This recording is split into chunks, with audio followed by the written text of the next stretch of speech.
And yeah, I guess we'll just get into it. So, Adventures in Werewolf Town.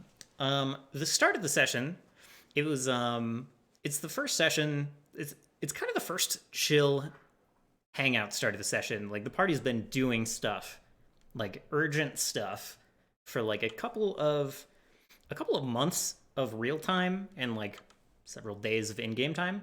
So it was kind of the first time where like everyone's kind of taking a breath, and like doing some Frostnorn. Yeah, I'm not sure. I'm not sure where he's at. He'll probably pop in. He might be here now. I don't know. Like with the new Twitch interface, there it is. Okay, it's like less convenient to spy on who's in chat now. So I generally don't know who's here unless they're talking actively. But yeah, so like I said, kind of the first time the party's like taking a breath in a while, and I've been used to them kind of pushing through stuff, like trying to make progress on things, kind of fighting their tendency to over deliberate and like hang out on quiet notes for a long time. So it's been moving at kind of a faster pace. Um, so I think like I was thinking about having some NPC scenes just showing like basically the party started out, they're getting on a boat and they're heading north. Their end goal is to get up here and to investigate some invaders, some strangers who are like mapping things out and making sure that, oh my god. So, oh my god. Thank you again, Cam, for the gift subs. Thank you.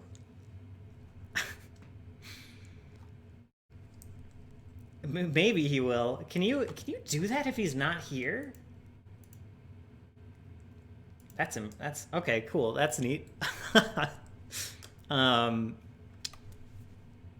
So they're trying to get up here, make sure some fortifications are in place, and haven't been. Yeah, it just like some forts that are here to prevent invaders from like getting a deep beachhead if they're solidify that base. Thank you, Cam. That is very generous. I didn't expect subs to be happening here, like maybe ever, but definitely not right now. Uh, so thank you for that support. I might not get payout from it for literally ever, but I appreciate working towards that. I'm here to create the potential evils, yes. I appreciate the help creating potential evils. I stand by what I've said before, that you guys make my game better for absolute, like, with absolute sureness. I have no doubt that the game is better because you guys are hanging out with me.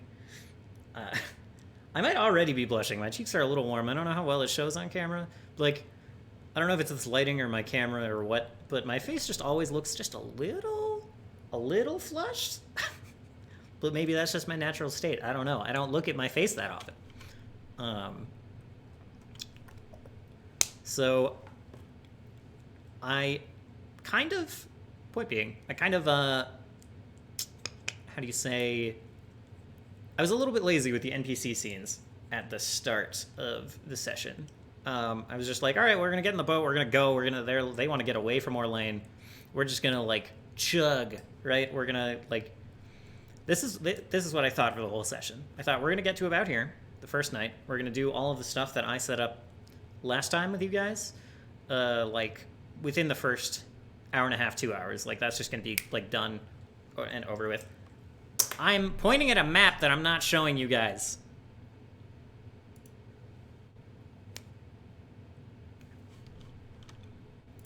Anyway, so gonna get up here. Gonna deal with all of this in like 2 hours. So I was ready for the pace that the party had been going and ready to just chug along. So when like we were cruising along in their little like their riverboat that they got on, and like all of the party members start having their own like little scenes with the NPCs, I was like, oh, well, maybe I should have set this up better. Maybe I find character death usually wakes people up. Yeah, that's true. That's true. The added benefit of creating a player who is free to go on map. Yeah.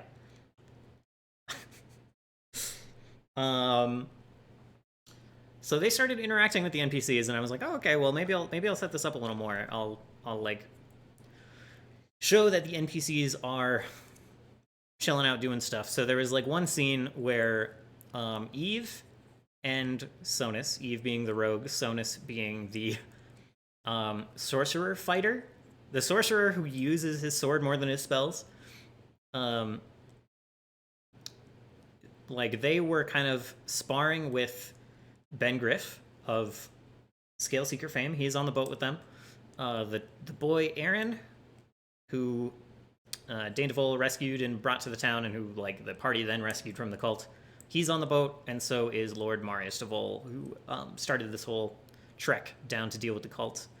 And yeah, so there was that scene where they're kind of sparring, and it was kind of cute where the NPC was like actually rolling really well and running circles around around Sonus. Just kind of dodging out of the way of his strikes and everything, and like getting a few pokes in. The whole point was that Eve was like teaching Ben how to use her rapier, and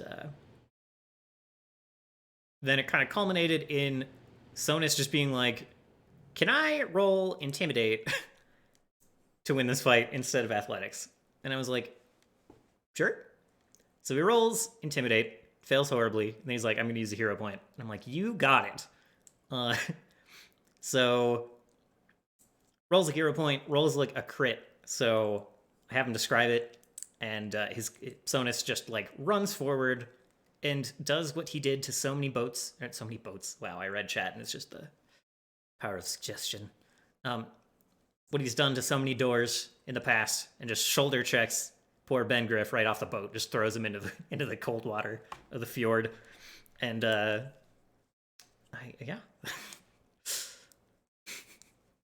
That's what you get. I don't know if I've mentioned his self-imposed title on the stream yet, but that's what you get for messing with the Midwest paddle. So named because of his enormous sword. Let me see if I have... Can I see his characters? Oh no, it's not in here. Ah, dang. All right, I don't have his image. It's like his profile image. Let me just see. This is the weird. I've been like morphing. I like to update the cover image of the game with update it to what's going on, and it's just gotten to be this kind of weird layered thing. So I think for tomorrow I'm gonna like take all this, like take it back, and it's just gonna be like a telescope, like a little hand telescope, and like a map and some drawing tools sitting over the cards. But this is my brother. This is his character, Sonus, who is just wielding the most anime of paddle swords. So he's like the meme character in this game. So yeah, there was that scene. There was a scene where Marius DeVol, he's been told to bring Aaron back to Eden and like put him in touch with their family's private tutor. So he's like started to try to get ahead on the teaching a little bit, and gave Aaron the only book he has, which is like I described it as the like this world's version of the Rise and Fall of Rome. So just like the most boring, dense book that like a 10, 11-year-old could read, and it's written in Elven. So so there's that, and Eve was incredulous about this. It's like, I think you're going about this the wrong way, but then they had a conversation about the mission that Eve put Marius on to invite a council member over to get information from him, and then like slit his throat regardless of what that information is. And Eve had a little bit like, you're not gonna get cold feet about this, you're gonna follow through and everything, and like they're all talking in this kind of this like innuendo, basically, this murder innuendo. And Maria's like, yeah, no, it's like I owe you a lot. If you say they're guilty, they're guilty. Um, the best way to invite someone over is to have a book club. I've never been part of a book club. I kind of want to be. I've been part of like kind of like gaming book clubs where we're like we're gonna get this far in this game and we're gonna check up and chat about it. And that's pretty fun. That's pretty fun. The Midwest paddle sounds like a BDS name to me. Yeah, since it's my younger brother, well, I guess he's 18 now. He's not a minor technically, but I try not to go there. I will go there with most anyone else. But that's like a step to the awkward to me for now. So yeah, there was some a lot of people had some dialogue with Marius and Aaron over the course of the beginning, but then they progressed. They chugged along, got to about here, and part of the reason I didn't go super ham designing the encounters with like the Hellhounds last time, I didn't like fully develop that out. I had a realization that I didn't voice on stream of like they might not camp on shore. They have a fairly big boat. They have this boat, right? So they might just sleep on the boat. So I kind of held off on like designing all of the Hellhound stuff, or the preliminary stuff anyway. And that's exactly what they did, by the way. They're like, I was like, all right, so night falls. One, are you guys camping on the boat or on shore? Oh, I asked if they were camping on shore, and someone said, no, we got this boat. This boat gives us shelter. I was like, yeah, it's rocking. It's kind of cold. You can't really start a fire, but yep, you have the boat. Oh, no. Okay, so I realized my camera my USB devices have been doing something weird lately. And I see that my camera has frozen, as has my mouse and keyboard. So those will come back in a moment. I'm just going to keep talking for now, but I might have to do some camera surgery if it doesn't come back. So they... Yep, frozen Varus. I apologize. Ben Griff is not the only one who got cold. So, yeah, they camped on the water, and I asked if they were doing watches, and they're like, not really, because we'll just have, like, the paddler people do watches. It's fine. I was like, yep, that makes sense. Is anyone, like, still... Okay, so I have my mouse back. My headset has beeped a few times, so it's the sign that it's good to go. So I will try to do this webcam stuff while we're talking. So, kind of on the fly, I was like, all right, well, who's up late? If you're not like doing explicit watches, and Solus was like, oh yeah, I think I stay up late. So I was like, cool. All right, here's what you see. I described like how I was originally going to have it happen is that the Hellhounds were going to ambush the party at camp. And then... Oh no, the camp's just gone. Hellhounds were going to ambush the party. The cleric was going to catch up, maybe like come in while they were fighting and help out. And then they were going to kind of go from there, but since they weren't camping on shore, I had to come up with some alternatives. So I described like they heard... Solus heard barking first. And so he looked out at the shore, and he sees first like a shadow kind of run onto the shore. It's under the almost full moon, so it's like pretty well lit. He can easily see this figure run out of the forest and onto the shore. And then I describe like a couple of like glowing lights in the forest behind him, and then I describe just these dogs with like manes of fire run out onto the beach barking at the cleric. And Solus is like, oh god, this guy's just dead. They're like, we're so far out. We're like a couple hundred feet out. There's no way that we're gonna get to this guy in time. And I was like, well, he's a cleric. He has literally all of the utility spells you could want. And so he casts what is it? Obscuring mist. I think that's still what it's called. Fog cloud, something along those lines. The usual, like a puff of smoke and mist surrounds him and obscures him, and Solus can still see the glowing forms moving around in the mist, but can't see the cleric.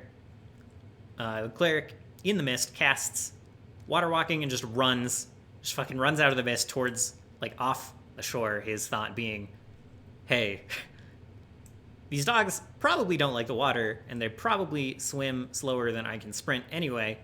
So it sounds like a dumb idea, the mist thing.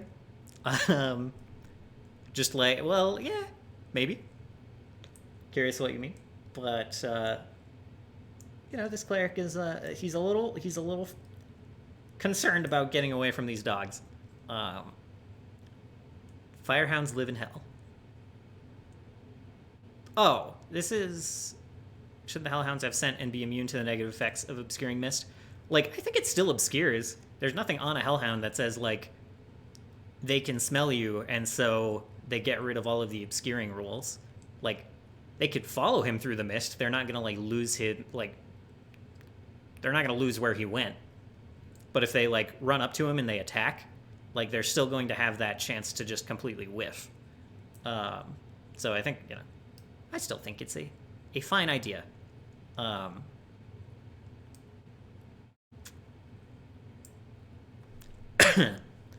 So it was really just, he's going to cast some spells and buy time, so Solus isn't just, like, giving up on him. And he's also just doing his best to get away from these doggos. So he runs out. And the water walking, even if the obscuring mist is a dumb idea, the water walking is a pretty good idea, because his sprint speed is, like, the dogs run at 40 feet per action. He runs at 25, 30, whatever. And, they run at 40, so their swim speed is, like, just cut in half. There's nothing on the character sheet that says they swim faster, so he's sprinting faster than they swim. And just, it only takes him, if he's running, like, 75 feet per round, like, he gets to the boat in a couple of rounds. And meanwhile, Solus is, like, calling out to his party members to, like, wake up, get on deck, something weird's going on. And, they slowly start to wake up, they come to. Meanwhile, the cleric, gets to the boat, starts, like, climbing these, they're, like, there's safety features on the sides of such boats, just little, like, just pieces of wood hammered in to let people climb up or what have you, since these are, like, passenger boats and not war galleons. So he starts climbing those up. Solus, like, reaches down to help, and I describe the cleric as looking up, and like, the first thing Solus sees are these golden eyes of the cleric, and Solus is like, oh, whoa, okay. He takes immediate and loud note of that. And then they start just rowing the boat, and eventually, they don't actually fight the hellhounds here. Eventually, they just give up. And the boat, like, gets away from that bit of danger.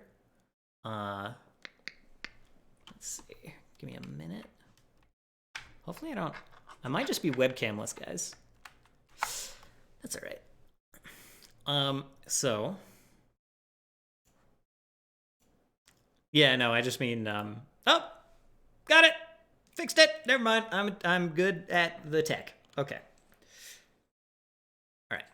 Back to it. So everyone wakes up. What's his name? Oh god, I'm forgetting character names. Ludwig, the goblin alchemist, who some may remember as being werewolf infected himself. He, like, comes on deck. And he rolls higher in perception than everyone else, as just happens sometimes, even though he's not very perceptive. He is the one that notices that this cleric's, like, everyone notices the gold eyes. That's just a given. But he notices that this cleric's hands, like, the ends are already, they're like claws. He's been, like, drawn into his, like, blood is pumping from the combat, and his werewolf curse is starting to, like, overtake the rituals that he's been taking part in to, like, keep himself under control under his own control for while the full moon is like coming to bear. So he has suspicions. Solus has suspicions. They both kind of talk to him about it, and they question him first about what he's doing here, like what the Hellhounds were doing following him. One of the players has a pretty good idea of like, hey, so, yeah, maybe this guy like summoned these Hellhounds. Like maybe we should be careful. Maybe we shouldn't even let this guy on the boat. Maybe we should kill him now. So they kind of questioned what he was doing here, and he was like, I'm here hunting down, like, he like points at the Hellhounds in the distance. I'm hunting down the guy who summoned those, and he's like up to no good around here. Thank you for the assist, but I really need to like get back to that. So they, they ask this cleric like what the master of these Hellhounds is doing here, and he says, well, I don't really know. He works for Salamander, and all I know is that he's like worked up a little bit of entourage here. He's been like traveling with more than he came here alone. Now he has a group of people that have been following him that he has like either captured or coerced. And like this cleric has not yet seen the guy, has not found him, but he's getting close and just been tracking footprints, and he knows that there's a lot of boot prints, more than just like this other werewolf's paw prints like walking around at this point. And the party is like, oh, werewolf prints, paw prints, okay, so hold on. So you're following a werewolf? And he's like, yes I am. And then a couple of the party members are like, okay, so but you're a werewolf, are you okay, are you under control, like what's the difference here? And he's like, well, yes, I'm from a clan who thinks that the rage that comes with a full moon should be tempered and controlled, and this guy I'm following comes from a clan, if you can call it that, who has like, they embrace this rage and weaponize it. They have made a deal with some devil to control it, or like a deal with Salamander. He doesn't 100% know what's going on.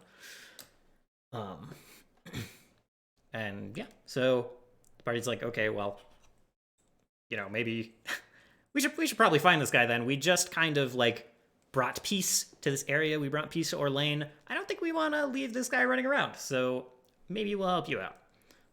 So they kind of sleep and rest for the night. Then they go to shore the next day. They say, all right, so like show us to where you followed this guy. And this gets into kind of the action economy of the game, of the map, which is just players get 3 moves a day. They also can search the hex they're in for a single move. So that's kind of what ended up happening. They like moved here.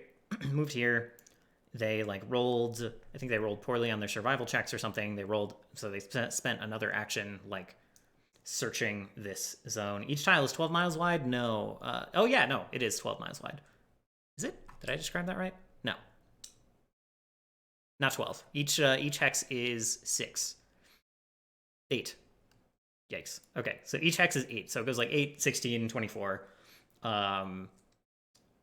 So party can move 24 tiles in a day. Assuming like good weather and whatever else. It's not like a perfect number. That's actually pretty fast for like real world, just on your foot numbers, but it's streamlined, and it like lets them get around without like too much hassle. It's not the most simulation based speed, really. Like if you do that for like weeks on end, you're gonna probably have a rough time, I think. So they did end up finding the guy. I kind of like bent these actions a little bit since the party didn't roll particularly well. I was like, okay, well, since you guys aren't doing this the fastest you possibly could, then we're gonna have this encounter like happening towards nighttime. Like the moon is going to be out, sun is going to be going down, and so all the werewolf stuff can come into effect. So they get to the fight. If this was real world time, you'd be spending character months, years on the road. Yeah. So this just kind of it like avoids that, a little bit. Um,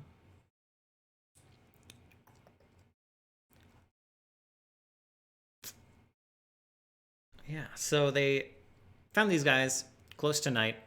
I described this as being like they saw a couple of these people kind of like bolted to these rocks. They saw the werewolf was standing up here, and they saw hellhounds patrolling the edge. The werewolf was chanting some words that none of them recognized because he was speaking in Infernal. And the party, they rolled a couple stealth checks to like sneak up. Gallus said like, okay, look, I can come in and I can cast some spells if you want, but like I can't participate in, if I like fight things, if things fight me, I might lose control. Like the moon is full. So like that's risky. And so they're initially like, okay, yeah, well, all right, hang back. We don't want to, we don't want to fight two werewolves.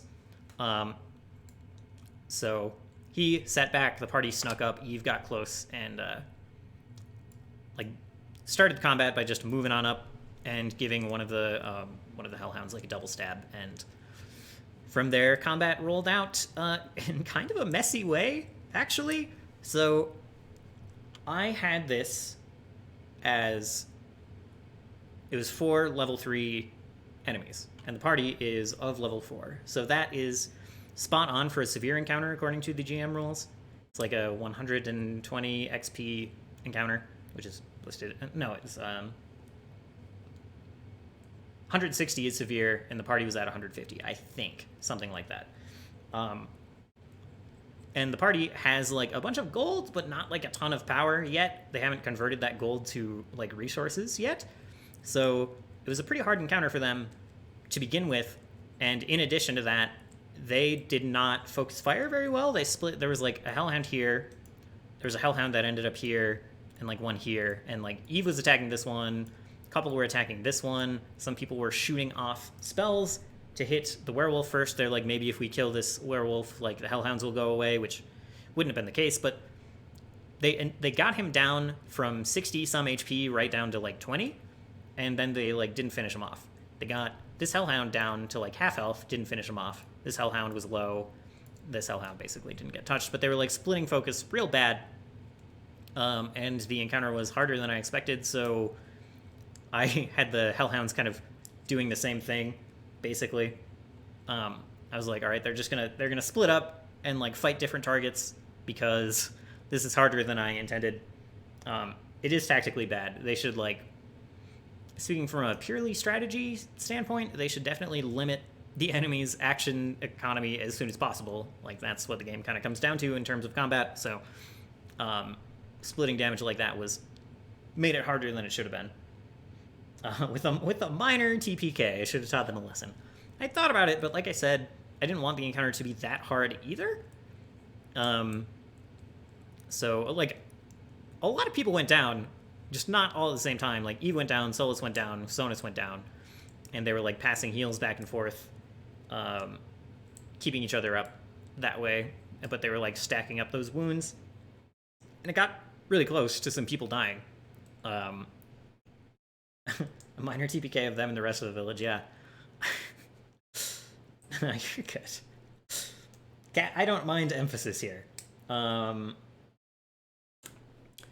Yeah, like, maybe, yes, but again, I didn't want to punish them for me miscalculating how hard this would be. And in different circumstances, I definitely would have been more punishing.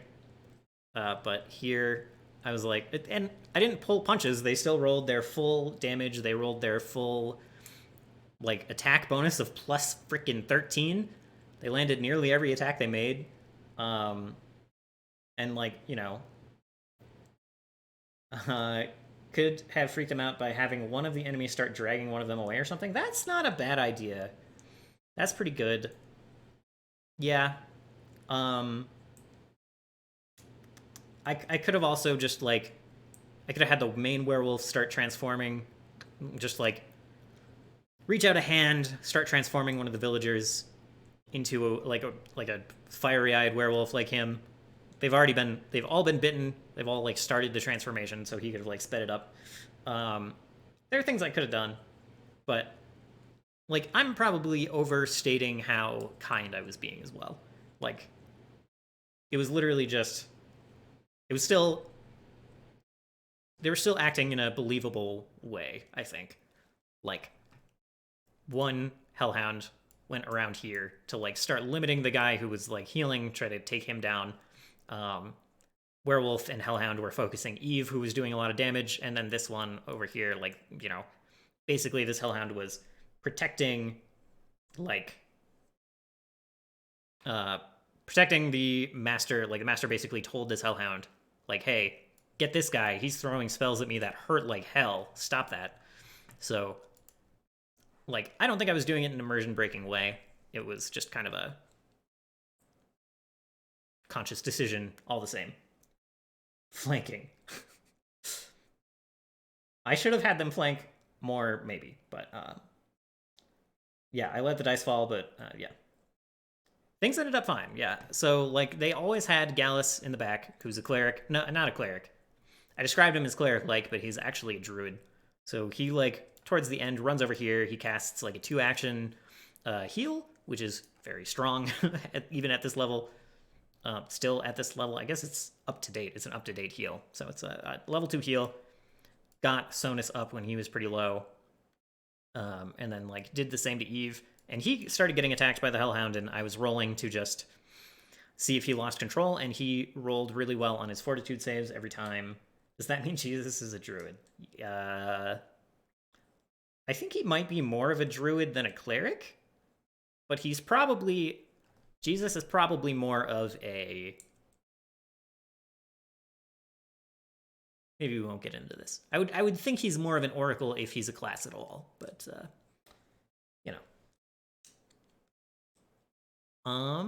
So, I guess point being, severe encounters are pretty tough, and the party has to be on top of what they're doing, to, like, kind of get through them. And I think they got harder at this level. Like, a severe encounter when the party is level 4 is more severe than when the party is level 1, it seems like, I would say. But, yeah, still kind of feeling that out. I was able, like, the lizard folk had some severe encounters, and they were, like, they did damage to the party, but they still, like, went down. It, like, there was danger of someone dying, for sure, but still manageable. This felt, like, overwhelming, kind of.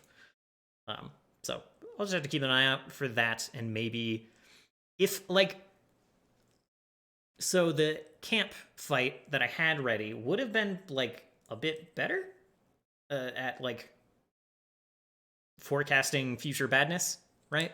So, like, if they fought 1 or 2 hellhounds that ambushed them, and they were like, oh god, these guys hit really hard, they would have started out this encounter being more serious. And instead it was just kind of like, all right, well, we just killed a god, so what are these dogs gonna... Oh god, I'm on the ground. So, that was... some whiplash that was probably my fault. Like, I probably should have still had them run into one of, like, a pack of the hellhounds beforehand, somehow, or, like, split up the encounter so that they were, like, fighting the hellhounds and then the werewolf or something. Like, you know, there were ways to smooth all of this out, but I'm still learning the system. Sorry,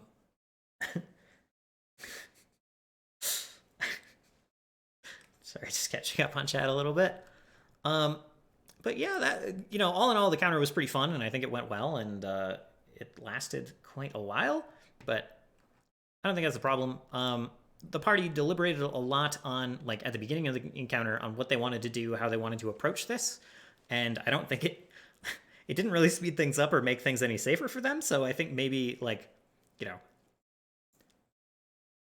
it's good RP, but it's tactically, like, not helping them out that much. But that'll probably get better as they get more used to the system as well. And then again, like after the combat, they deliberated for a long time.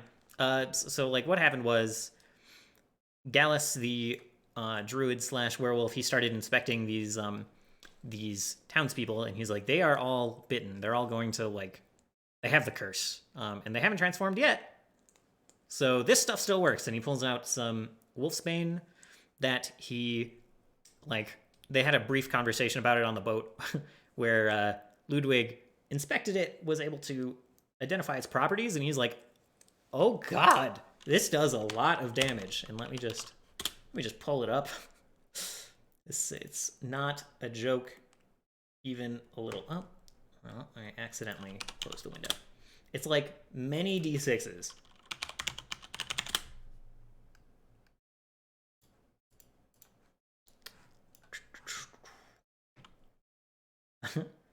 Yeah, before the fight, you could maybe you could have done the GM. Are you sure? If you felt a bit questionable about their tactics beforehand, that's true. And I also could have had like I said that the druid was injured, so I could have just said like instead of just being like, yeah, his robes are cut and there's a lot of bleeding going on under it. He needs a little bit of healing.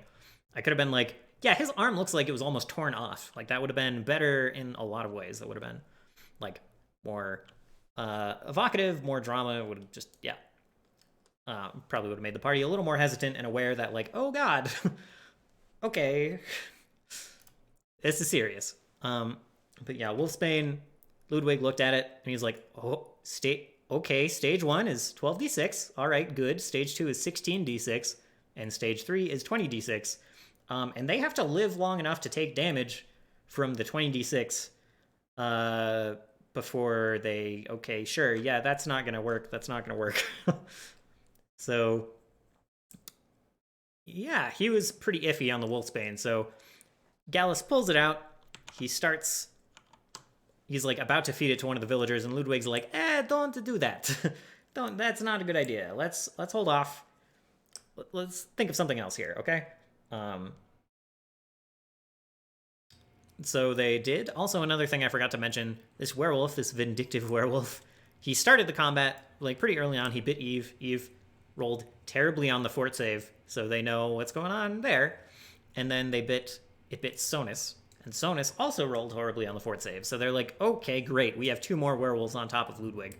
And I'll get to Ludwig in a sec. We'll go back in time a little bit and talk about his stuff in this combat. So Eve saved well on the fort save, like the follow-up fort save. Hello, Wes. Welcome. Eve rolled well on the follow-up fort save and did not immediately transform into a werewolf. Sonus was not so lucky. Sonus rolled extremely bad on both fort saves. He immediately started like hulking out and transforming. I described Eve as like her heart rate was elevated, and she felt like a little foggy, but dude, oh god, could have turned into a situation like that, yeah. But Sonus started to transform, and Eve just like decked him and knocked him out. And stop the transformation. Oh my god. Guys with the subs. Thank you. Thank you, Wes. I don't have anything for it. I don't have any emotes yet. I'm sorry. But thank you for the support, and I will get at least a singular emote up soon. Okay, well, but what if you can have my love and also like an emote, like a smiley face computer with hair? Or should it be a monitor displaying my love in the form of a heart? Let me know. Smiling face, as shown in my Twitch icon, or heart in moniker. Still with hair, probably. What were we talking about? Yeah, Sonus got punched out. And then, yeah, so that was mostly it for the party transformations, other than Ludwig. Ludwig had some interesting stuff in that combat. He got bit. This is the other thing about why the Hellhound came around. I was like, I want this Hellhound to attack Ludwig. I want Ludwig to be in danger so I can ask him this question of, you feel like if you just, like, he rolled well on his fort save, so he didn't transform yet. And I was going to let that be. But I was like, all right, you got bit by this doggo. you feel like you can just Hulk out, swipe at him, and he'll just, like, you'll just end him. Like, you'll do... And Ludwig said no the first time, and then he got bit again, and then he was like, all right, okay, fine. All right, I'm gonna do it. I'm gonna transform. I'm gonna werewolf. It's fine. And he took a swipe, and I was like, all right, you Hulk out. You, like, hair just sprouts from your arm. I'm not sure if hair has ever grown on your goblin body anywhere before, but, like, that happens. You grow from small size to medium. You grow these fangs on the front of your, like, needle teeth, and your face is just a little elongated. You're still a little bit football-y, but you've got, like, bat ears, bat wing-like ears sprouting from the back. Like, you know, your ears are going backwards. They're more sensitive. They have hair covering them, and you've got claws now, and you swipe, and when you roll your attack, you roll, like, I don't know, I had him roll, like, 4 bonus strength. And he was like, oh, God, that's a lot of extra strength. Oh, sure, all right. And then he rolls it, and he just misses. He just misses completely. And then, so there was that. But he rolled, I had him roll a fort save to, like, keep on to his control. Pretty high DC. I had it set to, like, 18 or something, but he rolled really high on that as well, because alchemists have, I think, high fortitude. Took another swing, and I gave him the bonus of pack something or other. Gives him an extra D6 on the claw, right? Yeah, because it had 2 allies near the Hellhound. Pack attack, yeah, that's the one. Deal 1d6 extra damage to creatures within reach of at least 2 of the werewolf's allies. So he got that. So he when he landed, he did a lot of damage, even though he rolled like ones on both of his damage, but he rolled like a +6 on strength because I think his strength is +3, and then he gets +2 from the werewolf, and then he got another plus. Oh wait, no, he didn't get +1 from. He rolled +5 on damage, so you know, I guess it's not a lot. He rolled 7 damage with 2 ones, but yeah, if he had rolled better, like it showed that he had a decent amount of strength with his claws. Was the goal to kill the guy? Not really. I described it that way. But I described it like you feel like you could take this Hellhound's head off, but he had full HP. So that was an exaggeration. That was misinformation. That was temptation. But yeah, so he like did eventually get a good swipe in. He rolled every time he attacked. I was like, all right, fort save, fort save, fort save. And he was like, okay, well I rolled well on all these, but I'm gonna back off now, and I'm just gonna like, you know.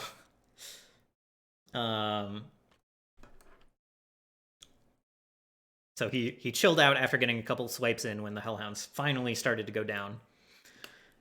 Why would he worry about killing a Hellhound, or was it worry about mentals? I'm confused, I think.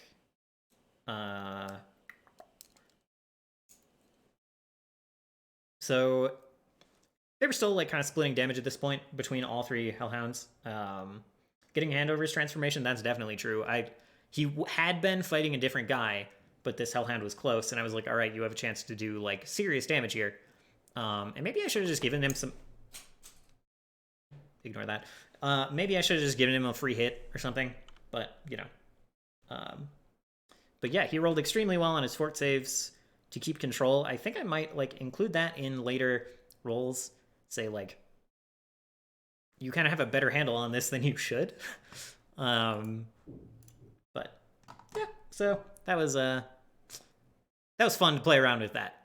That was the ultimate solution to like, or not the ultimate solution, but what we ultimately went with in terms of you might turn into a werewolf this session. How do we make it interesting for you? I don't want to just like take control of your character, and you're an alchemist who deals with all of these weird transformations and temptations already.